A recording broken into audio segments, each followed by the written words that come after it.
Welcome everyone to our final PMDMC Summer Series Keynote session, a conversation on leadership.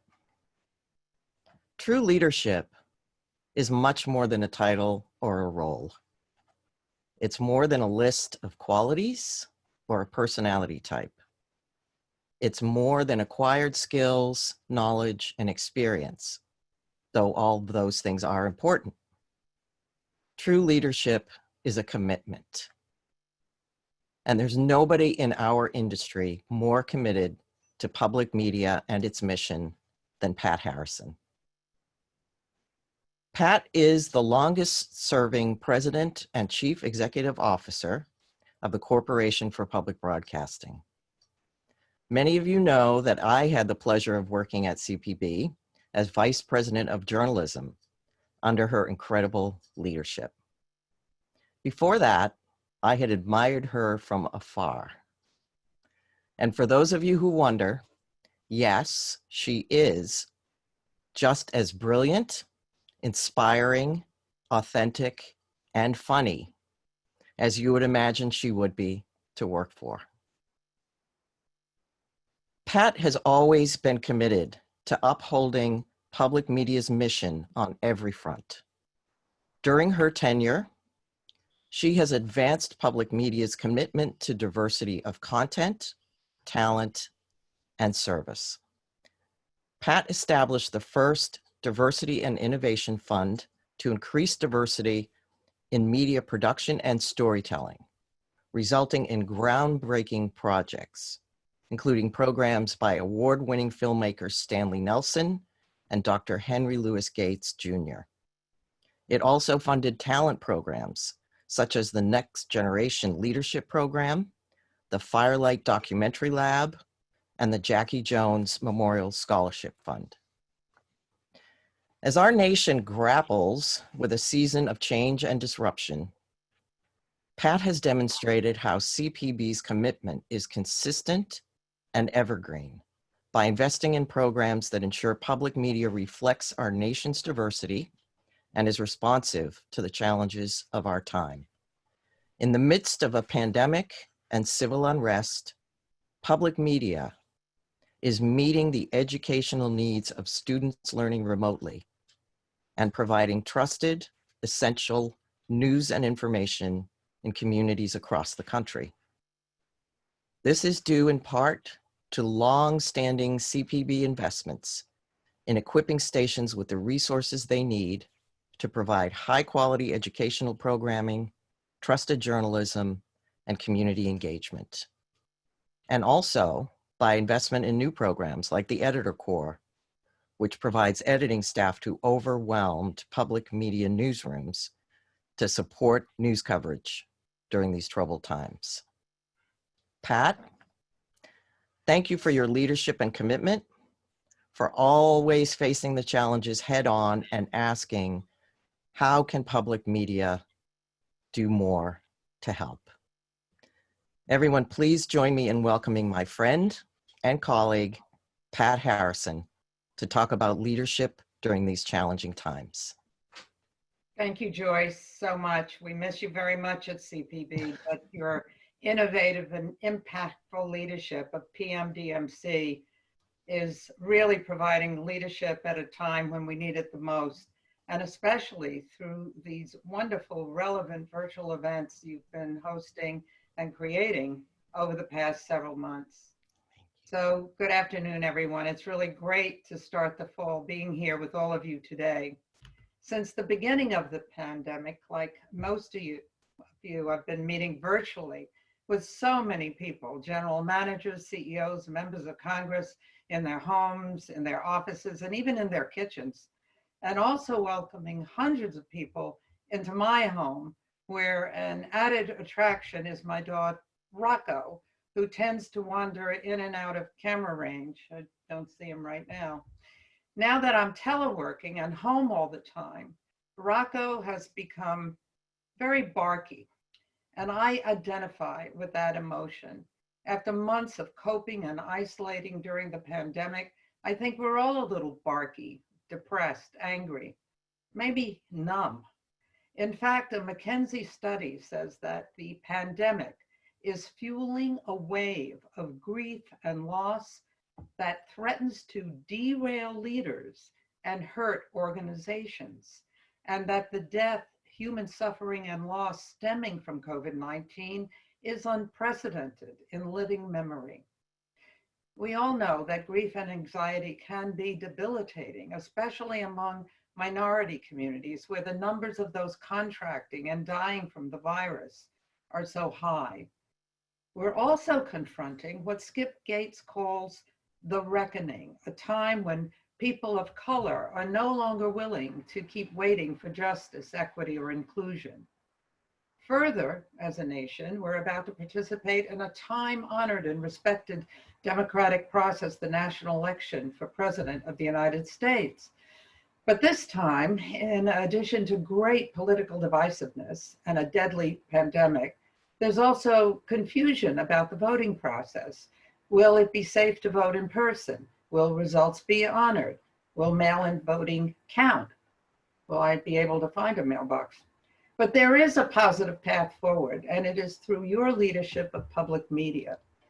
Because at a time when trust of institution and leaders is at an all-time low, the American people trust public media. They trust our content and reporting, our commitment to lifelong learning and knowledge, our respect for the facts, for research and science-based decisions when it comes to confronting the pandemic. So today I thought we could look at how we can build on that trust, stay mission focused, stay strong for ourselves, not get derailed, and be of service at this important time for our country. To start our conversation, I've asked a few friends to share on video their thoughts about leadership, inclusion, and public media. And then we'll continue the conversation with Wes Moore, best-selling author, veteran, and CEO of the Robin Hood Foundation, who will join me here. So now let's welcome Hari Srinivasan, PBS NewsHour weekend anchor, Larry Irving, principal of the Irving Group, Linda Way, Chief Content Officer, Alaska Public Media, Felix Sanchez, Chairman and co-founder of the National Hispanic Foundation for the Arts, Carlos Watson, founder of Ozzy Media Company, and Manal Bopia, founder of Brevity and Wit. Please watch the video. There are a lot of cracks that the pandemic and the reckoning on race have revealed. Public media can be part of, I guess, the glue.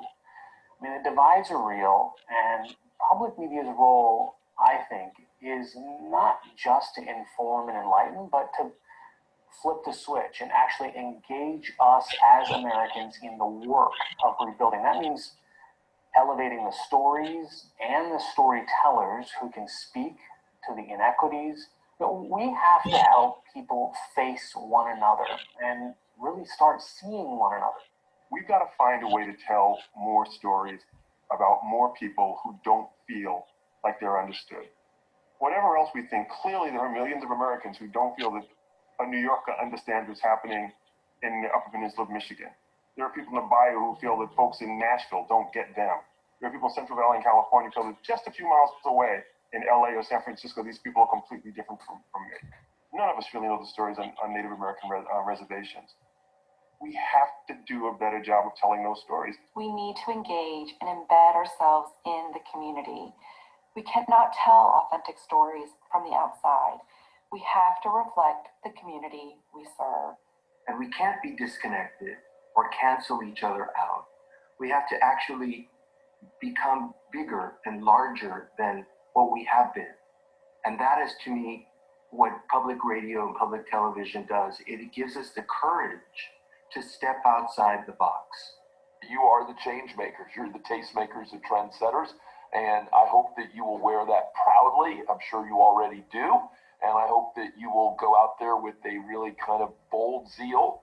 As the media scholar Christopher Bell says, media doesn't control what we think, but it does control what we think about. You control the national conversation in public media. Use that power for good. All good thoughts. And now, All good thoughts. The challenges of virtual presentations. More than a decade ago, as Joyce said, CPB made a long-term commitment to what we call the 3Ds, digital diversity and dialogue. We wanted to signal that going forward, these strategic goals would be a priority and guide our investments in content, people, engagement, and services. We believed and still do that the way we embrace these 3Ds as a system would determine how relevant public media would be to new audiences in the future. This commitment over a decade was backed up by significant resources as we invested in stories produced by diverse filmmakers and directors. We invested in groundbreaking children's content, such as the award-winning Molly of Denali series. We worked and are working with Stanley Nelson and Firelight Media to fund professional development for young filmmakers. Through initiatives such as American Graduate and Veterans Coming Home, we engaged with diverse communities and forged new partnerships. Our funding for the vision Skip Gates had for the stories he wanted to tell was early and important. We also provided and still do major funding for ITDS and the National Multicultural Alliance, ensuring that voices not heard on commercial television have a home in public media. Films such as Latino Broadcasting's Voces, Building the American Dream. We began a long partnership with David Isay to support his public radio storytelling, comprising men and women of all races sharing human moments and bridging differences. And now the 3Ds are guiding us through the pandemic locally and nationally, as public media is stepping up so much, working constantly since schools closed to ensure that families and educators have access to our educational content for free and commercial free. We're funding journalists who are still in harm's way, providing fact-based reporting regarding the virus and the science behind a potential vaccine, providing fact-based reporting on the impact of COVID-19 in minority communities and updates on the progression of the virus state by state, in so many cases, life-saving information. And through PBS and NPR and local stations, content and engagement, we're leading a national and local dialogue on race, COVID, and really the future of our democracy. Just last week, I participated in the launch of a new PBS WQED documentary funded by CPB called Harbor from the Holocaust. And I experienced once again why public media matters and why it matters now. This is the little known story of how 20,000 Jewish men, women, and children escaped from Nazi Germany because one person, just one person, acted courageously. Someone I bet you've never heard of, Fen Shan Ho. Right.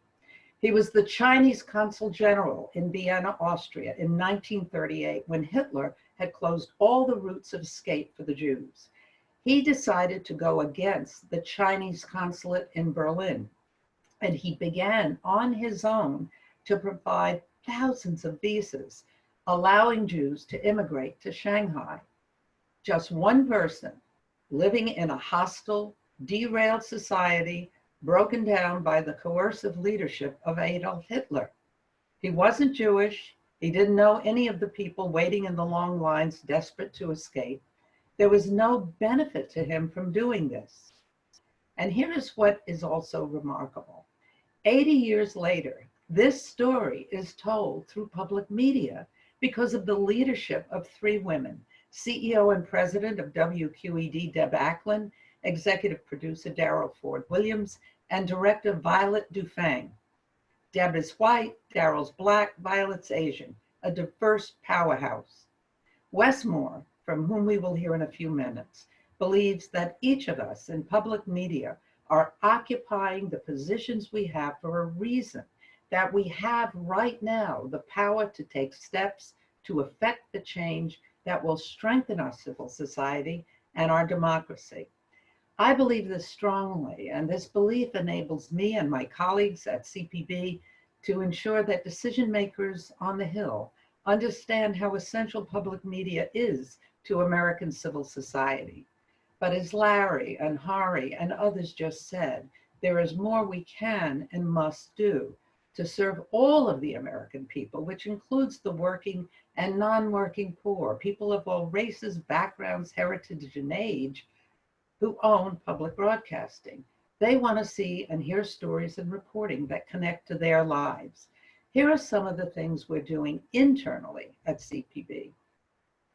We created a series of roundtables shaped by CPB colleagues where we discuss race, diversity, inclusion, with the goal of seeing how these discussions can take root and result in outcomes.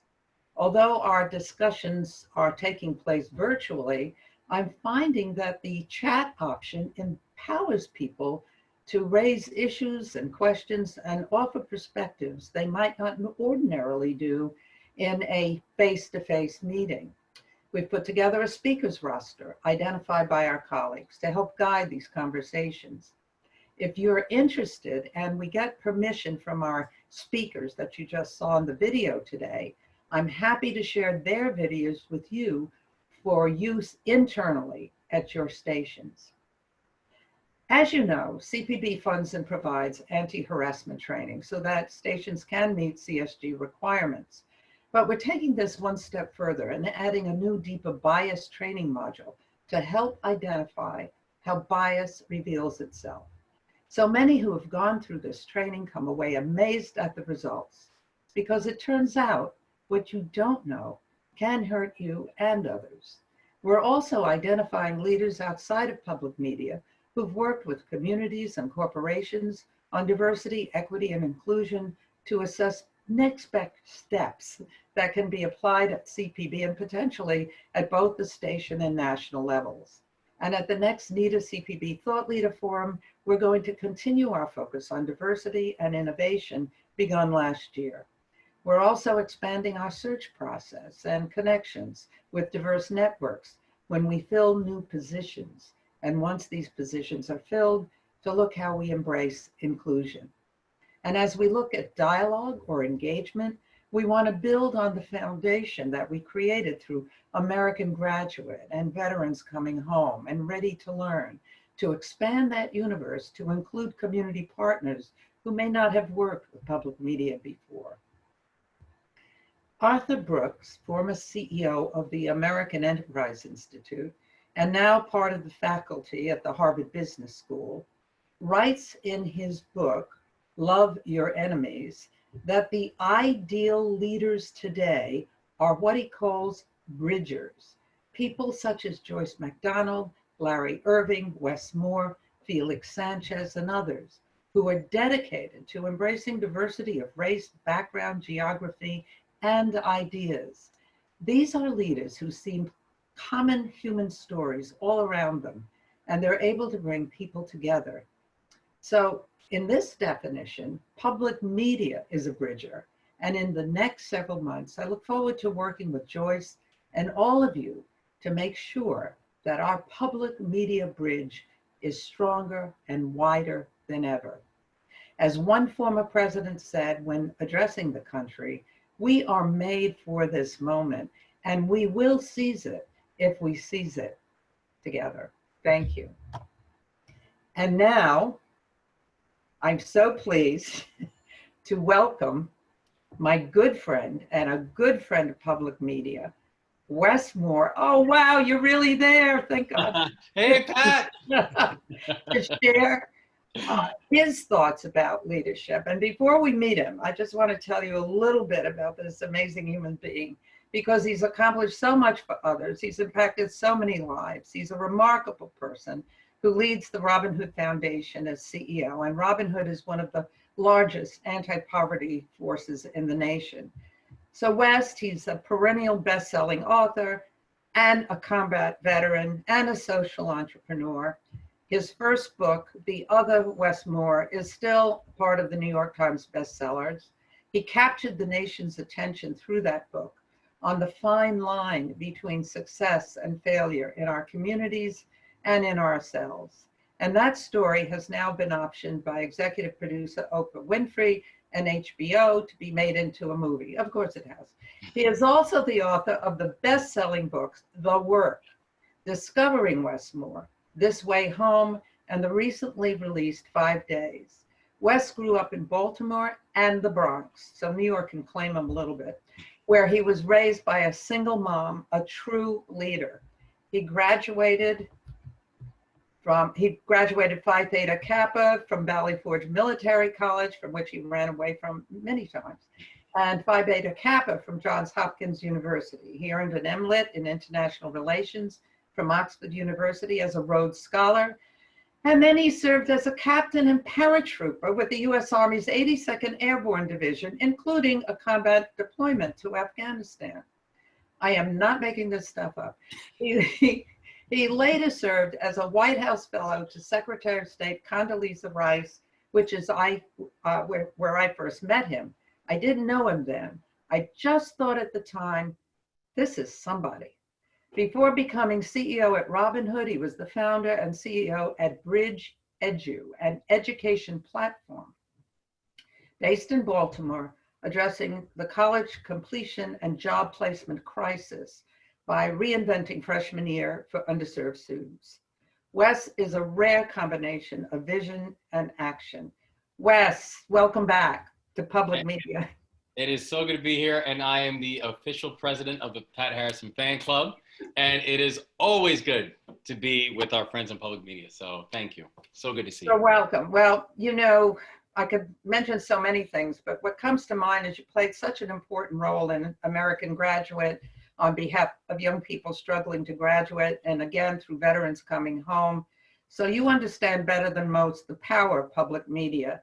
And now you're leading the country's preeminent foundation combating poverty. So I guess what I want to know from what you could share with us today about leadership in public media that can help us sustain our own leadership during this transformational time. Well, you know, and I tell you, Pat, I think that there are many things that actually I learned within the work within public media that have completely undergirded the way that I think about the work we do with the poverty fight. And I say that because I'm a very, as you know, I'm a very data-driven, I use statistics and analysis for everything that I do, and I take a great deal of pride in it. I also know that there's a complexity in it, and I know that we have to think about what is our goal that we're trying to accomplish. One of the most beautiful things about public media is it is the place of truth and confidence for people, right? Like people don't oftentimes, they don't turn to public media for validation. There are networks you can turn to if that's what you're looking for. If you're not looking to be challenged, if you're not looking to grow, if you're just looking for someone who's going to tell you that every single thing that you believe or have ever believed, any bias that you might own or have, that it is absolutely 100% correct, and everyone who does not believe in that is foolish. That's not the job and the role of public media. Right? Public media is someone who is a place where all of us, where truth leads content, and not the other way around. Where we have to be able to establish what it is, the goal that we're trying to do, and it is both about an education of a population, and then also about a movement. That we don't want people just to stay there, just to accept and understand information, but it's also about how do we act on it. And there is this beautiful blend that actually, again, that I've really incorporated in how we think about this work that we have at Robinhood, and the work that I've done around it, in understanding that while statistics can add context, it's stories that are going to promote action. You know, I can level off a whole series of statistical realities when it comes to the poverty fight, or when it comes to economic inequality in New York and in this country. I can level off the damage that COVID-19 has done on our society, both in terms of health and also in terms of economics. But what I think is also really important is that people understand the stories. They understand the people we're talking about. Because I can forget a statistic, but the feeling that people will have when they understand that that's Pat, or that's Wes, or that's Stephanie, or that's Fritz, or that's whoever else, that's a connectivity, and that's a connection that people never lose hold of, and never lose that sense of who it is that we're supposed to be fighting for. And so there's a huge role that public media plays in all this, And frankly, it's something that I think exposes itself in so many different places and ways as well. And right now, Wes, as we go through this trifecta of challenge, as I mentioned before, the pandemic would be enough. Also, what Skip Gates calls the reckoning, and looking at racism as a system. And then we're all lurching toward an election. We need a connection more than ever. And what I'm wondering is, how do leaders sustain themselves? How do they not get derailed when things are coming at you from all sides? Our general managers are stepping up to the plate, working harder and more effectively than ever. How do they stay strong? How do you stay strong? Yeah. Well, I think one of the most important things, and this comes down to the really like the nitty gritty and the basics of the things that fulfill you, you must prioritize. Mm-hmm. You are doing nobody any good if you burn yourself out or you burn your people out to the point that in a month from now or 2 months from now, whatever the case is, everybody's off the field. And so on basic nitty gritty, being able to say things like forcing your people, if necessary, to take PTO seriously, where you actually are literally tracking it to make sure that people are actually taking time. Forcing different frameworks within your individualized groups that are allowing that space for mental health and allowing this moment to really be a bit of a reset. So for example, when you see people who are saying things like, well, we have summer Fridays, and you know, are we in a rush to get rid of summer Fridays when you consider how much harder everybody's working? Or when you say like we made certain adjustments to prepare for the virtual environment, well, maybe we should have things like, well, we're going to have non-Zoom days where you can have meetings without the technology. So basically doing things to first always preserve the mental health for you and preserve the mental health for your people. I think the second thing that becomes really important, and I still believe that public media has such an incredibly beneficial role to play, but also it's one of the real benefits of the space we find ourselves in, is we never forget what all this actually means. Mm-hmm. You know, we never forget the stories. We never forget the communities. We never forget the variety of things, because we can all get caught up in what's going on and COVID and the reckoning and wildfires and this and that, and become so overwhelmed until you can break it down to the human level. And I know that I will never stop fighting because I will never forget who I'm fighting for. And there's something to each and every one of us to keeping that as a core priority about how you think about your work and how you're thinking about the allocation of your day. If you can do that, you're putting yourself and your people in a much better position and a much better situation to be able to sustain and endure with what we know is going to be a long fight. And so to prepare for a long fight, you've got to make sure that you're thinking about long-term training for it. That's a very interesting analysis, and I think it's going to lead us to say keep early Fridays. You've just made a lot of fans at CPB and public media, but this connection to mission, I'm speaking personally, it's what I focus on when everything else seems overwhelming, that there is a role you can play. You know, allow 5 minutes to feel bad, feel sad, feel grumpy, feel barky, and then get up, get on with it, and get going. And it was justified, right? Yeah. Like that, no matter how you're feeling, no matter what you're going through, A, don't ever feel like it's unjustified, and B, don't ever feel like that you're alone. Yeah, well, all this stuff is justified. Yeah. That's true, and we're trying to have that human connection virtually. And we're learning, you know, thank goodness for technology, or we'd really be very much isolated. But, you know, as I've read all your books and known you, you are so quick to credit your leadership skills with really growing up with Sasha Fierce, with your mom. And I'm wondering, you know, not everybody has that as a model. So how can people really tap into what I believe everybody has innate leadership qualities? Yes. You know, they don't have to be described in a book or in a COO manual, but how can people really recognize that for themselves? I think, and I definitely had Sasha Fierce, who was running our household. But I do think that when we're talking about leadership components, these are things that are taught and developed. Because I think even people who are born with natural leadership capacity or the things that leaders often have, you can also find situations, and we've seen situations where it can be unlearned very quickly too, if they're not actually going through a process where that's being nurtured and that's being supported.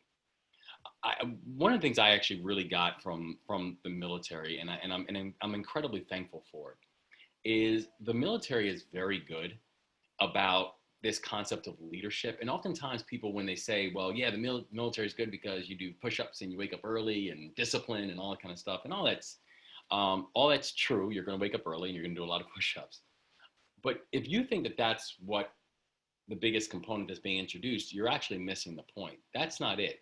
The biggest thing that is forced and instilled is leadership. And it started off from a very basic point. And this goes back to the thing that you were mentioning, Pat, where when you first start off, you're going to be put in charge of something pretty early. And it's going to be something small. You know, they're going to put you in charge of a hallway. And they're going to say, if that hallway is clean, we'll congratulate you. If that hallway is dirty, then Lord help you. Right? And then when they notice the hallway is clean, they're going to come, they're going to say, hey, well done, Moore. You're doing a good job with the hallway. And then they're going to promote me. Now I'm in charge of people. Now they're going to give me 3 people I'm in charge of. And let's say Harrison is in my group or my unit. And let's say Harrison shows up 5 minutes late for class. The teacher's not going to walk up to you and say, Harrison, why are you late? The teacher's going to walk up to you and say, Harrison, who's your squad leader? And they're going to come find me. Yeah. And they're going to ask me the question. Harrison was 5 minutes late for my class today. Why? Well, I better have an answer because I'm in charge, right? And then tomorrow, Harrison, you will be 5 minutes early for your class, right? And so you see this graduated sense of responsibility. As you do something good, your responsibility increases. They see you perform, your responsibility increases. And so when I think about this idea of how exactly do we train and teach leadership, I think one of the most important things that we can do is actually something the military has perfected is start small. Start with something small and give a person that sense of mission accomplishment, because I can tell you right now, that sense of mission accomplishment, it is addictive. And you want to then do better, and you want to do bigger, and you want to grow. And not only do you want that, you then have a skill set and you have a track record that justifies the growth. And if we can think about that when it comes to leadership development, when we can think about that when it comes to making sure and ensuring people have humanity as a top criteria when they're talking about their leadership credentialing, and understand that the people you are leading are exactly that. They are human beings and they are people and need to be treated and respected accordingly. Then I think we're all really then creating this beautiful pipeline of people that are then ascending and will continue to take on roles of increased importance. It's a great thing to watch when it happens. And especially in a young person who's just struggling to figure out who they are and their place in the world. And I think it's so important to have that focus, because distraction prevents you from achieving just one thing. And I didn't really ascribe to that book, First Make Your Bed. That was not. But I have followed a lot of the things that you're saying. What's unusual, though, about you, Wes, is you're in this nonprofit environment, but you are a combat veteran and you bring things that you learned from that entity. And sometimes when we look at nonprofits, we think that we shouldn't apply parameters of high expectations or bottom line expectations, because the mission is so wonderful. And that's a recipe for disaster in a way. It is an absolute recipe for disaster, because just because we are in mission-driven work or service-driven work does not mean that our parameters for success and excellence should be any lower. In fact, if anything, I think they actually should be raised. And it's one thing where the organization that I run, Robin Hood, it's a 32-year-old organization, but it's one that was built and founded really on a premise of data and information, and how exactly can we use data to be able to make the most effective investments in the philanthropic space, where, you know, one thing we pride ourselves in saying is that a dollar that goes towards Robinhood is, you know, the most effective poverty fighting dollar that's out there, and we have the data to be able to reinforce and back up that statement. But it's about much more than just the data, and it's about much more than just the content and the information. It's about that's the kind of, that level of intensity and understanding of what it is, what does success look like, actually matters in our ability to be able to gain a measurement of success. And I think about it in the same way about how we think about the work now, where one thing I'm very clear about is that, you know, people say, oh, it's a very large charity that you run. And I'm clear about the fact that I don't run a charity. I run a change organization. I don't believe in the idea of charity. You know, I believe that what we have to do is fundamentally change the dynamics that we continue to see. And so, you know, I think about, for example, when people say, you know, what was your response to COVID, and how exactly, you know, did that impact the work? The reality is that COVID didn't just exacerbate, but what it also did was expose a lot of natural inequities that we had prior to COVID. And so as we talk about what then does become the response from a philanthropic unit, from organizations, from our corporate partners, from government, it is about how are we making the decisions and coming up with the alignments that we know are actually reflected by what we're seeing on the ground. And that it's not going to be emotive splurges, but this is going to be a way of being able to let data and information and what we're seeing from our community partners on the ground and letting that lead how we're thinking about the response that we should have organizationally.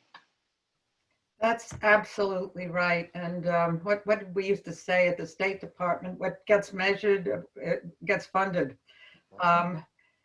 I've listened to a lot of your presentations and always take away something from them. And one of the things you said recently is that racism developed over 400 years. It's not an event, it's systemic. Can we talk about that a little bit? Absolutely. It's because oftentimes I think that's, and I realize more and more, I feel like that's been one of the things that it has ended most of the conversations about racism. Where when we think about, and when people say this, because this is a really tricky topic, it's not a tricky topic. It's the trickiest. It's the trickiest topic that this country has or has not fully wrestled with. And part of the reason that it's so tricky is because it's very easy for it to become personalized. And if people feel that this is going to become a personalized conversation, then it becomes a very difficult conversation for any of us to be able to delve into, right? Where people are saying, well, I don't want to say the wrong thing. I don't want to accidentally offend someone. I don't want to do, so therefore I'll say nothing. Yeah. I'll stay out of the conversation, which we as a society don't realize is the most dangerous thing that we can do, because then it means we're never fundamentally actually addressing the issue that is never getting addressed. And so part of the reason that this framework, in my mind, makes sense, not just because it's true, but it's also the way we have to find a way of not just acting like racism is just simply a personal act. Like, it's not just, well, if a person says the N-word, then they are racists, and it's a racist thing. Or if a person attends a white supremacist rally, that is racist. And it's bigger than that. Racism is a system. And it's a way that it has actually infused itself in so many different systems with this incredibly devious and inhumane measure of intentionality. And that's the thing I think we have to be thoughtful and cautious about. So when we're talking about that, you know, the fact that a Black child born to parents in the top income quintile is just as likely to fall into the bottom income quartile in adulthood as they are to stay in the top quintile, compared to white children who are nearly 5 times as likely to remain in the top quartile. That actually is not individual acts. That shows that there's a system that then has to be addressed and has to be really thoughtfully unpackaged. The fact that employers are just as likely to hire a white person recently released from prison as a Black applicant with no criminal history. That's not an act. That's true. That's a system. And these are all true stats. Jeez. White So employees that out one. of high school have a median net worth greater than Blacks and Hispanics who have a college degree. High school dropout with a median income net worth greater than Blacks and Hispanics who have a college degree. Again, these aren't acts. Yeah. These are systems that have to be unearthed and have to be rethought if we're ever going to address this. And so part of the thing that I believe we have to do when it comes to these incredibly, at times, uncomfortable conversations about race is we have to be able to say, you know, we're doing this and we're having these conversations. We're not doing it to play gotcha. We're not doing it to play I told you so or to make people feel bad or whatever the case might be. We're doing it because it's imperative. We're doing it because we continue to watch this gap and this divide. We continue to watch this inequity maintain inequity.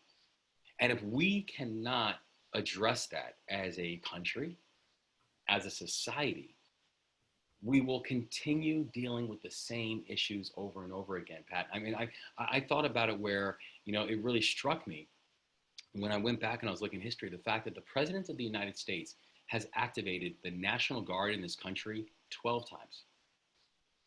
10 of them had to do with race. Wow. Only 2 times did that ever happen in our nation's history that it did not have to do with race. One was the postal workers' strike in New York, and the other was the hurricanes that took place in St. Croix after a hurricane. Every other time, it was race. And so we can't pretend like this is not an issue. In fact, if anything, I think what it's going to take is our nation to be able to grasp it and say, it is, and it can't be anymore. We've got to be able to move past this and get to a point where we can have an honest conversation about our history and our past. And that then will fuel the honest conversation about what we have to do going forward. Yeah. And I think what's different this time is that the Band-Aid approach doesn't work. Chipping away in little increments doesn't work. And I was amazed, you know, through Arthur Brooks' book, which I just read, Love Your Enemies. I'm working on that. You know, he said it calls, and this is a conservative Republican. He ran the American Enterprise Institute. He's at Harvard now, business school. But like so many people, he doesn't fit into one box. But he said, this time calls for a radical embrace of diversity, of race, heritage, geography, and ideas. And so that's very threatening to a lot of people. It's easy to say, I can check the diversity box, and then you stay in that box. It's when you say, well, wait, where's the inclusion part? Where's the equity part? Well, I already did this part. So, and it's about power too, really. That's exactly right. It's about power, but it's also about, and if we can turn it, right, that it is about power and it's also about empowering, right? It's about how we understand, you know, how do we understand our history with a sense of honesty.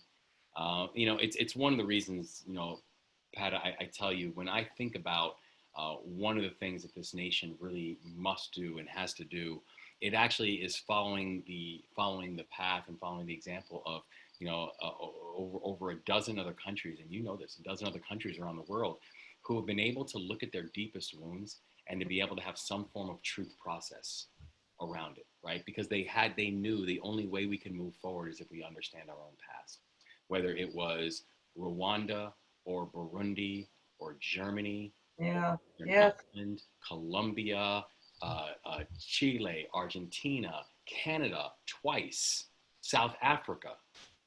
Countries that were able to say, we know we have had an uneven and unequal past, but the only way we can move forward is if we're willing to delve into the deepest places of honesty, which is also going to create deep levels of discomfort for every single one of us.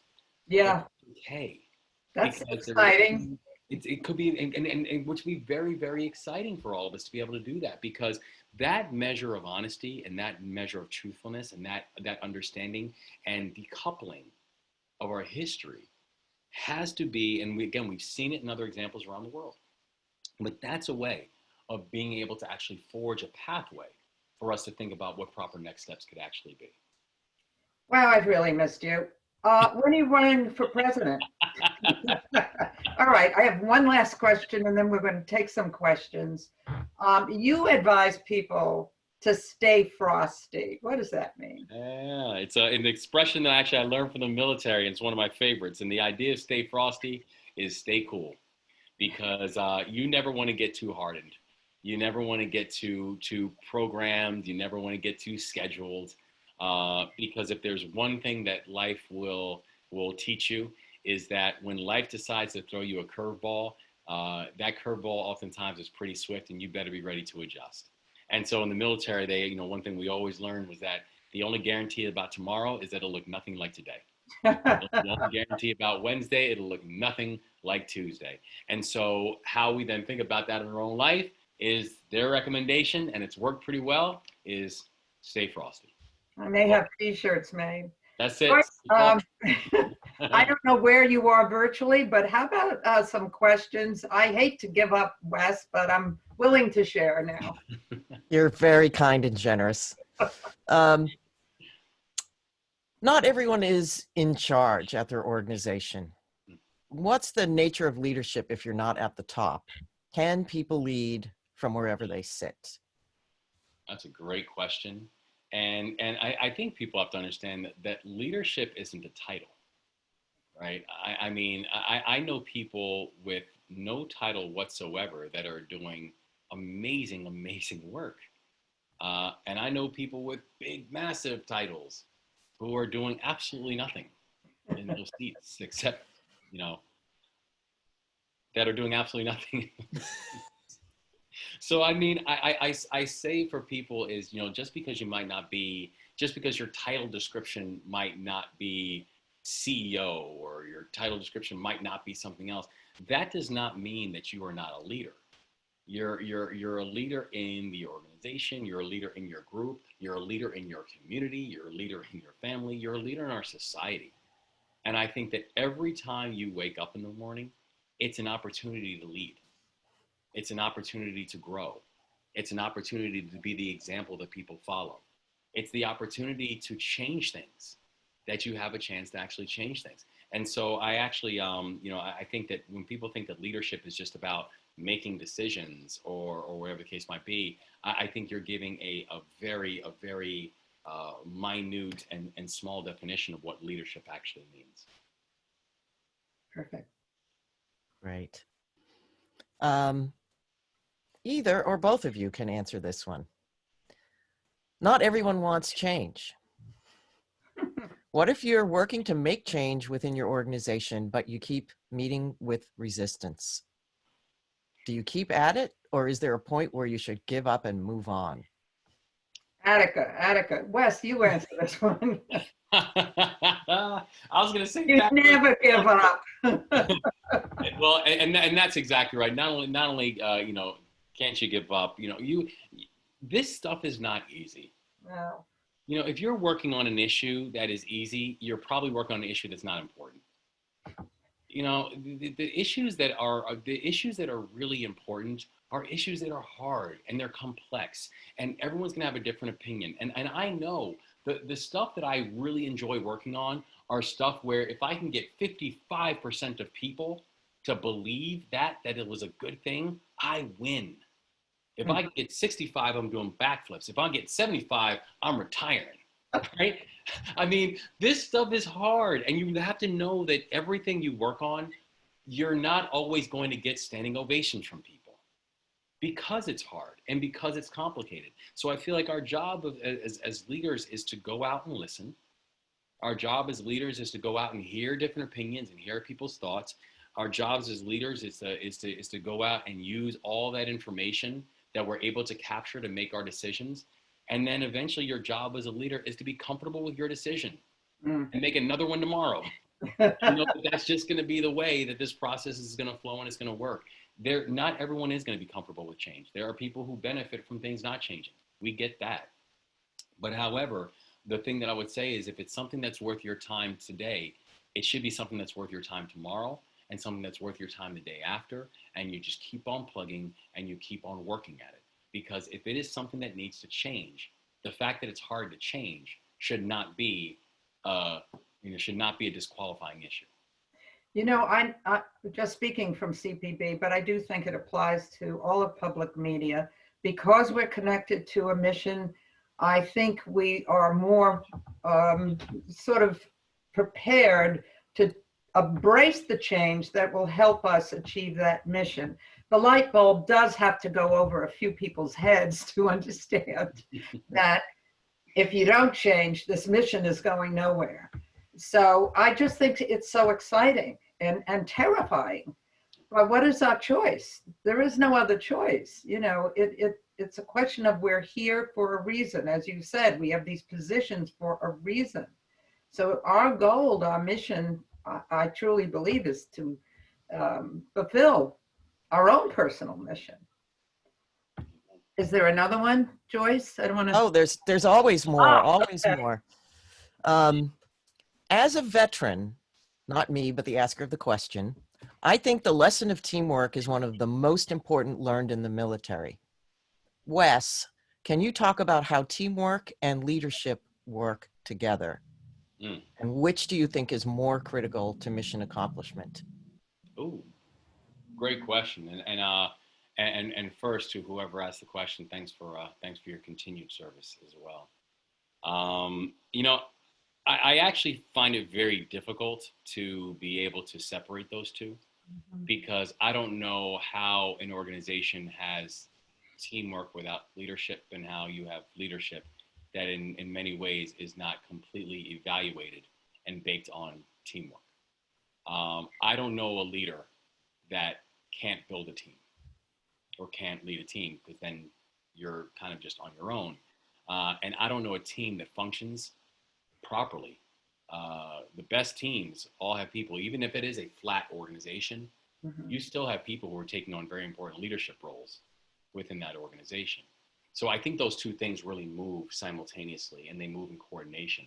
I think one of the key things that when it comes to this idea of teamwork and leadership, that where you watch it all really come to a distinct and a clear head is, does everyone there buy into what it is that we're trying to get done here? Yeah. Does everyone have the same definition? Because if you have differing definitions of what success is, if you have differing benchmarks of what it looks like, that's when you watch things going haywire, right? Because that's when you watch people kind of going rogue and going off on their own and doing this and doing that.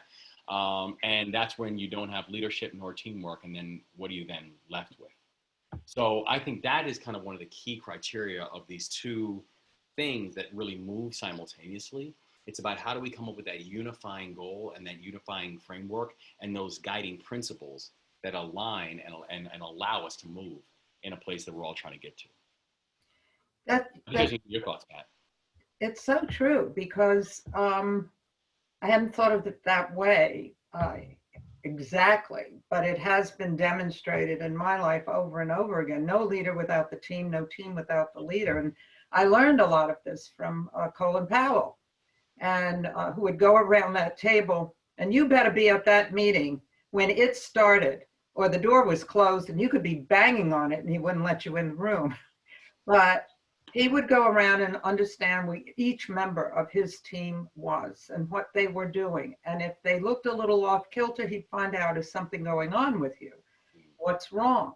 I mean, he is a very empathetic but strong leader. There's no question who was leading at that time. That's a great point. Okay, we have more questions, but we are coming to the top of the hour. We hate to let you go, but I think this is going to have to be our last one.